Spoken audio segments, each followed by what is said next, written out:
महर्षि classes के e learning platform में आपका स्वागत है। आज माइक्रोसॉफ्ट वर्ड की क्लास थर्ड हम लेंगे और इसमें हम स्टाइल और एडिटिंग के बारे में सीखेंगे। पहले की जो दो क्लास हुई थी, फर्स्ट और सेकंड में, हमने क्लिपबोर्ड, फॉन्ट और पैराग्राफ में के बारे में सीखा था। तो स्टाइल और एडिटिंग में सबसे पहले हम स्टाइल करते हैं। स्टाइल के अंदर हम किस तरीके से फॉर्मेट को लेते हैं, अरेंज करते हैं, वो हम यहाँ पे सीखते हैं। मान के चलिए एग्जाम्पल के लिए, अगर हमें कोई इंडेक्स बनाना है या हम कोई बुक टाइप कर रहे हैं या रिपोर्ट बना रहे हैं, तो उसमें हमें चैप्टर्स बनाने पड़ते हैं, या फिर हम कह सकते हैं कि फॉर्मेट कुछ इस तरह बनाना होता है कि वो एकदम सिमिलर लगे। ठीक है, तो जैसे हमने लिखा चैप्टर 1, चैप्टर 2, चैप्टर 3। अब इस चैप्टर में हम, इन चैप्टर्स में हम स्टाइल्स लगाएंगे। उससे पहले मैं आपको ये चीज़ समझा दूं कि ये चैप्टर्स की हेडिंग है और यहाँ पे हम सब हेडिंग ले रहे हैं, जिसमें 1.1, 1.2, 1.3 इस तरह से मैंने लिखा है। और यहाँ पे मैंने 2.1, 2.2, 2.3 और उसके नीचे चैप्टर थर्ड है, जिसमें मैंने एंटर देके 3.1, 3.2, 3.3 डाल दिया है। अब आपको ये समझ में आ ही रहा होगा कि ये हमने एक एग्जांपल लिया जिसमें चैप्टर 1 है, जिसके 3 पॉइंट्स हैं। चैप्टर 1 के 1.1, 1.2, 1.3। चैप्टर 2 के भी 3 पॉइंट्स हैं, 2.1, 2.2, 2.3। एंड चैप्टर 3 में भी 3 पॉइंट्स हैं, जिसको 3.1, 3.2, 3.3 हम कह सकते हैं। अब चैप्टर 1 चूँकि एक हेडिंग है, तो इसलिए हम यहाँ पे हमारे पास अलग अलग ऑप्शंस दिए हुए रहते हैं। नॉर्मल, जो कि नॉर्मल टेक्स्ट के लिए होता है। नो स्पेसिंग, विदाउट स्पेसिंग के लिए रहता है। ये हेडिंग 1 है, ये हेडिंग 2 है। तो अगर हम हेडिंग 1 और हेडिंग 2 सीखते हैं तो हमें बाकी की चीज़ों का भी अंदाज़ा हो जाएगा किस तरीके से काम मिली जाए। तो मैंने चैप्टर 1 को हेडिंग 1 दे दी क्योंकि ये मेन हेडिंग है। ऐसे ही चैप्टर 2 की भी ये मेन हेडिंग है, तो मैंने इसको हेडिंग 1 दे दी है।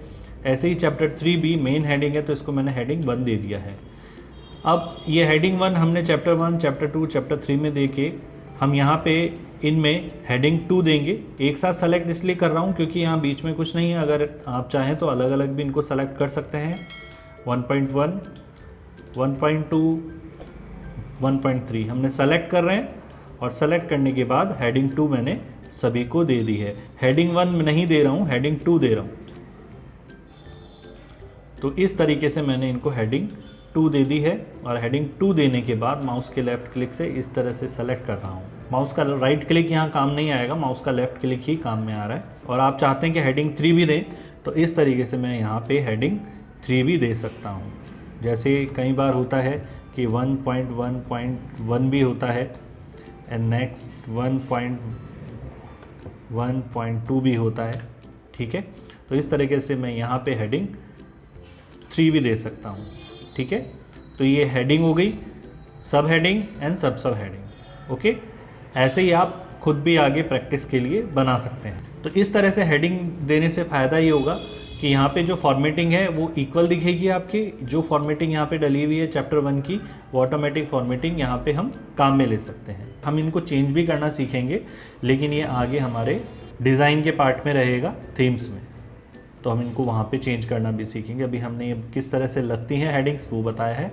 नेक्स्ट आता है find, replace and select. Find का मतलब होता है किसी टेक्स्ट को, किसी वर्ड को सेलेक्ट करना। जैसे हम फाइंड पे क्लिक करते हैं माउस का लेफ्ट क्लिक लेके, और यहाँ पे अगर हम चैप्टर सेलेक्ट करते हैं, क्योंकि चैप्टर आप देखेंगे चैप्टर 1 है, चैप्टर 2 है, चैप्टर 3 है, तो तीनों में ये इस तरीके से सेलेक्ट होके आपके सामने आ जाएगा। अगर डॉक्यूमेंट में पेजेस बहुत ज़्यादा हैं और आप किसी वर्ड को सेलेक्ट कर रहे हैं, तो वहाँ पे इजीली आसान तरीके से वर्ड को सेलेक्ट कर सकते हैं। फिर आता है रिप्लेस। रिप्लेस के अंदर आप चैप्टर की जगह अगर यूनिट मेंशन करना है तो आप उसको रिप्लेस कर सकते हैं। तो पहले हमने फाइंड व्हाट में चैप्टर लिखा और रिप्लेस विथ यूनिट।